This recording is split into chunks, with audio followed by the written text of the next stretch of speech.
Now Warren Morris hits a deep drive down the right field line. That ball is gone! LSU wins the College World Series on a home run by Morris. What's going on, y'all? Welcome back, OTB. Hour number 2 rolls right along. It's one of our favorite hours of the week. We just talked to Coach Torina. Now let's slide into this weekend's baseball series with the head man himself, Coach Paul Mainieri. Coach Mainieri, thank you so much for coming on this morning. Good morning. It's good to be with you. Okay, so we'll start in the same way that we started with Coach Torina, which is when you look back at last week, a rough weekend, right? A lot of good, but a rough weekend nonetheless. What do you learn in a weekend like that? How do you bounce back? Like, what's the response to getting swept in a conference series? It's not any fun, I can tell you that.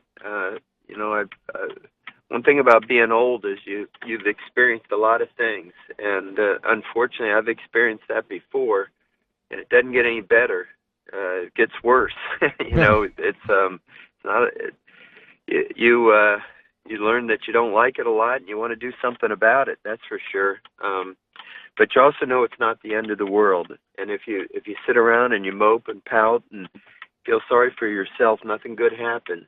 There's only one way to do something about it, and that's to go out there and work harder and stay more positive and encourage your kids and tell them you love them and tell them you believe in them and that they got to go out there and go out there and play harder and do something about it. This is not an easy business. There's no time to feel sorry for yourself. I tell them all the time, every time you want to start feeling sorry for yourself, that nothing good's going to happen, because in this world, when you start feeling sorry for yourself, think about this. 50% of the people out there, they really don't care about your problems. Yeah. And the other 50%, they're glad you got them. So 50%, feeling sorry for yourself doesn't do you any good. There's only one way to do something about it, and that's to pick yourself up by the bootstraps and come back fighting and do something about it. And you know what? That's a microcosm of the real world, and you might as well learn what the real world is like right now. So get off your butt and let's go. And Coach, I loved another message that you kind of had to your team. And yeah, look, that's a great part about sports, right? You control your own destiny ultimately. And a game like this week, great challenge, sure, but great opportunity as well. And I like how you laid it out to your players a little bit. Like, look, you have MLB aspirations. Well, these are MLB level type of arms. And so, like, if you want to prove yourself, this is the weekend to do it. I told Jaden Hill, everybody's coming to see Jack Leiter pitch to see if he can throw 3 consecutive no-hitters. Your goal should be for them to leave the ballpark talking about Jaden Hill. This is your opportunity. If you really want to be a first-round draft choice and a major league pitcher, what better opportunity do you have to showcase yourself than on Friday night in front of every major league scouting director and general manager and national television audience than this opportunity? Grasp it. Seize the moment. This is your day. This is not Jack Leiter's day. This is your day. And that's the way you have to approach it. If you're afraid of that, then this game's not for you. This is not your business. This is a dream that's not going to be realized for you. This is not for the weak-minded. This is not for the faint of heart. This is only for the tough, hard-nosed competitors. And if you're one of those people, which I believe you are, then you're going to seize this opportunity, and this is not about somebody else. This is all about you. So go be the leader of our team. Put the team on your back and go out there and take control of the ball game yourself. You're not pitching against Jack Leiter. You're pitching against the lineup of Vanderbilt's hitters, and show people what you're capable of doing. And I told Marceau the same thing. You're not pitching against Coomer Rocker. You're pitching against the Vanderbilt hitters, and they can't beat us if they don't score. So you take that as your challenge. You hold them down. If you have to win 1-0, then take it upon yourself to go out there and shut them out. And if that's what it takes, then do it. Coach, I have to imagine that a guy like Landon Marceau, hearing about, other pitchers in this series and no one's talking, about his name, and, just seeing the competitor that he is, he can go out there and take that personally, because this is a guy that's got a 0.26 ERA in 35 innings pitched. I mean, he struck out 44 guys in 35 innings. I mean, he is in that type of class, and this is an opportunity for a guy like Landon Marceau to go against someone, like that, and go out there and say, no, hey, I'm an ace, I'm dominant as well. Jacob, you know how many times, this is on a different level, you know how many times I've gone out recruiting to scout a particular kid that I went to watch, okay? And I left that game thinking about another player that I saw that day instead. Yeah. I went to see a specific kid, but this other kid jumped out to me. And I left that park saying, that's the kid I want. Right. That's the guy that jumped out to me, and I said, that's the one that's the winner. That's the one that we can win with. And that's the opportunity Landon Marceau has. They're all coming to see Coomer Rocker. Make those scouts leave thinking, man, Landon Marceau's the winner. He's the guy that can pitch for our team in the major leagues and be a guy that can win for us. And if he doesn't strike them that way, then he's not that talented of a player. What a golden opportunity! You got the world of college baseball. You've got the world of professional scouting all looking at this ball game, and who could ask for more than that if you were a young kid? Talking to LSU head baseball coach Paul Mainieri here on Off the Bench. Coach, get me fired up right now. Coach, when you look at last weekend, to me, the kind of story of the series was doing a lot of good things to reach these kind of tipping points, but just not managing to win ultimately the decisive moments. How is there a way to affect change in that regard? Like how do you get to the point where then when you reach those decisive moments, you're winning them more often than you're losing? Yeah, well, that's a good analysis, T-Bob. And those are things that can be learned, and they get learned through experience. They get learned through failure. At LSU, everybody expects you to know how to do that when you get here, and that's not an unreasonable expectation of our fans and the media.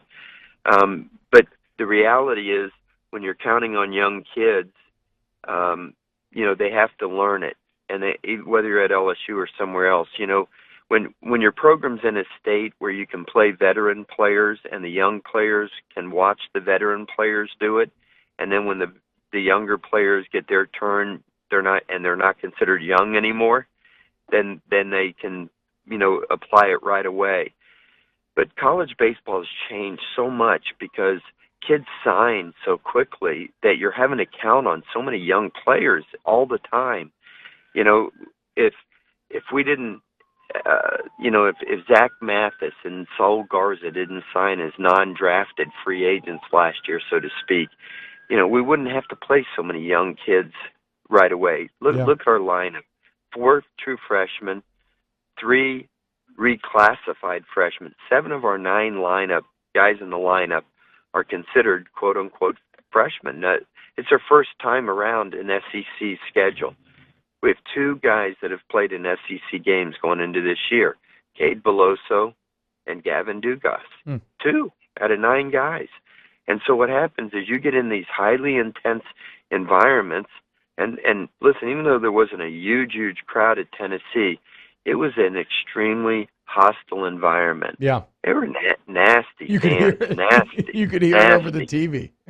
I mean, they were into Trey Morgan's head. I mean, they were on him from the moment he walked onto that field. And, it was a difficult situation with the umpiring. There were a lot of calls that went against, kids, and they were having to deal with that. There was the other team was not handling things with a lot of class, quite frankly. And, it was an environment that those kids had been in for the very first time, and it was very difficult. And all of a sudden they're expected to come through in a clutch situation with the game on the line, and then they came up short. They learned from it, and they'll be better the next time, hopefully. But they we were very, very competitive, and a base hit here, a pitch here, a play here, and the game is different. I mean, we were one pitch away from winning one of the ball games. Yeah. You look at the 2 runs Marceau gave up. The guy slaps the ball the opposite field that lands 6 inches fair. The guy moves him over with a ground ball. He gets 2 strikes on the hitter. Guy's got a lot of strikeouts. He barely misses his spot. The guy hits the ball to center field. We try to make a diving catch. We miss the ball by an inch. The ball goes all the way to the center field wall. Okay, it should be a 1-1 game, but the runner goes all the way to third base. He scores on a strikeout pass ball, and basically it's a 2-1 game. They tack on a run in the 8th inning, but that it's basically a 2-1 game. They turn a really nice double play in the 9th inning that when it looks like we got a base hit that could be first and second or first and third with nobody out. The margin of the difference between winning and losing all 3 of those ball games was just so small. And, when you're not competitive, then you're really discouraged because, man, can we compete? Are we good enough to compete in the league? I don't feel that that's the case. We were right there, 3 games decided by 4 runs total. So I'm not discouraged. Disappointed, yes. Not discouraged. And Coach, you talked about the team's mentality, and this young group does show fight. They've showed that really all season long in their comebacks that they've made, a lot of walk-off wins. And the second game of the series against Tennessee, you're down 7-3, and you end up coming back in that game and you fall short, but you had the no-quit mentality. So you have that, and then you come back on Tuesday and you face South Alabama, who is not a bad baseball program whatsoever, and you go out and you win 11-1. Was that good to see your team bounce back like that, knowing they had some difficult, times in Knoxville as far as the games were right there and the plays weren't made and you end up losing, but still to see them come back on Tuesday and win like they did? Jacob, I was scared to death going into the game Tuesday. I would be honest with you. We came off those heartbreaking losses. You're staring at the number 1 team in the country, and here's South Alabama that just swept the series. They're playing really great. They got really good players. Their 3-hole hitter, Ethan Wilson, is a top prospect. You saw the ball he hit off the foot of the center field fence. It got out there in about a second and a half. They got good athletes all over the place. And I'm worried about our young players, their emotional state. Are they going to just go out there and go through the motions and get whipped on Tuesday night? And man, we go out there and play a really great game. They were terribly focused. They started with our cage work before the game. They took a good batting practice. They were enthused. The other team helped us with some walks early, but we took advantage of it. Our pitchers really did a nice job piecing it together. And we played a really good solid ball game, and I was really happy about it because, this young team, they need to have good things happen to them. And, I don't think there'll be carryover effect to tonight's game. It was just 1 game, but I was really proud of the way that they approached the game and they got the win. And, I was just really, really proud of the guys. It was very emotional for me to just see the kids bounce back and show a lot of character the other night. All right, Coach, the last one here. Excuse me, wrapping up with head coach Paul Mainieri here on Off the Bench as we slide into this weekend series. We obviously we talked about the pitchers, right? Jaden Marceau, Labus, they've been excellent thus far this year. Going to have to raise their level of play some. What about at the plate when you have elite pitching like you're going to be facing this weekend? What's the strategy? Does the approach change at all? How do you get ready for it? Well, listen, it's not just these 2 guys that are getting all the publicity. Rocker and Leiter. They got a whole slew of really great arms. It's been pretty well chronicled. That as a private school, Vanderbilt has access to some financial aid that a lot of schools don't have, and maybe their 11.7 can get stretched into a little bit more. And God bless him. Tim does a really good job of getting the support of his university to do things that maybe some of us can't do at other schools. So, they're able to hold on to it, and they utilize their academic reputation to the max and get kids to come to school that maybe other schools can't get kids to, forego pro ball for a while. So you're up against some really great arms, and your approach has to be a little bit different. You got to be really short in your swings. You can't try to hit the ball 10 miles, because if you get really long, 96, 97 miles an hour is going to be hard to catch up to. But they got good off-speed pitches as well. We faced Rocker 2 years ago in Hoover, and they won the national championship that year, but they had a really, really outstanding lineup. And they got to our pitching early, and we fell behind. It was later in the week, and we were a little bit thin with our pitching, to be honest with you. And we had to pitch some guys, down the staff, and they just kind of got to us. And so, Rocker, he was okay. He pitched 5 innings against us. He only struck out 2 batters. We got 5 hits. I think we scored a couple runs. So it wasn't like he was untouchable. You know what I mean? Yeah. I think we're gonna go out there and battle him. The wind is supposed to blow really strong from the north tonight, so I don't anticipate a lot of extra base hits, a lot of home runs. So we got to go into it believing that Marceau can hold him down, and that we're going to have to scratch and claw and try to play for a run at a time, and try to eke out a 3-2 win type of game. We're going to have to play great defense. We're going to have to take some chances on the bases. Try to get guys into scoring position, and then, just try to get a clutch hit here and there, and just try to play a really good, sound, fundamental game. And then, when we play Friday night, let's start off by getting a hit. The last 2 teams that Leiter has pitched against hasn't gotten a hit yet, so let's do it in baby steps. That kid has not given up an extra base hit the entire year. Can you believe that? Yeah, I think, Coach, in 6 starts, it's 7 hits total as well. So they've been rare. He hasn't even given up an extra base hit. I mean, those numbers are like things I haven't even seen before in my coaching career. What's he doing in this league? I mean, really, he should be pitching today on opening day in the big league somewhere.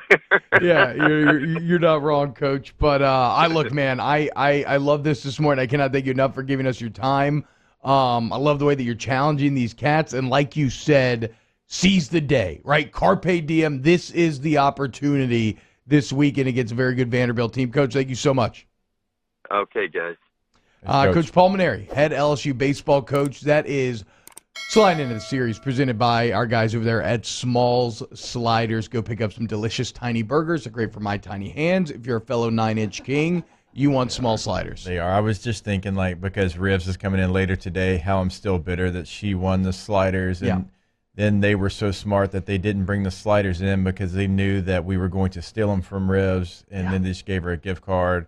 And they gave her cool slides, and they gave her socks. I still rock my slides. Wait, dude, I mean, am I crazy, or did Paul Mainieri just get you ready to fight someone a little bit? Like, I love that. And let's talk about it more. Let's talk about it on the other side, because some people are going to take that, and that's kind of like what he said is the way that I was raised, and I appreciate it, so I do want to get into it on the other side. Yeah, ain't no coddling going on right now, okay? It's time to put your big boy pants on and go perform. Let's break it down next here on OTV.